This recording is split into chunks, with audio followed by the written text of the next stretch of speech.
Republican Senator Richard Burr getting a tour of UTC Aerospace Systems Kidde facility in Wilson. The CEO of United Technologies recently criticized President Trump's tariffs on aluminum and steel. China pushed back, putting tariffs on more than 100 U.S. products.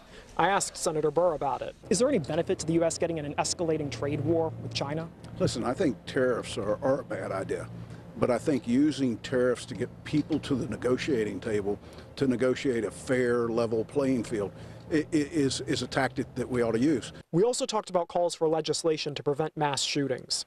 People recently marched in cities across the country, many calling for gun control. Burr responded to data from the Center for Responsive Politics showing NRA groups have spent nearly $7 million to help them get elected. Does the NRA have too much influence over people like yourself? Oh, I don't think so. I mean, one is only susceptible to lobbying if they're weak and they trust what an individual tells them without verification. He says there's support for regulating bump stocks and improving background checks. Anywhere that we can get agreement in Congress and there's no infringement on the Second Amendment, I think this Congress is willing to lay on the table and talk about it. Will that happen during an election year? Well, I'm hopeful. President Trump has backed off his call to raise the age to 21 to buy some firearms like the AR-15.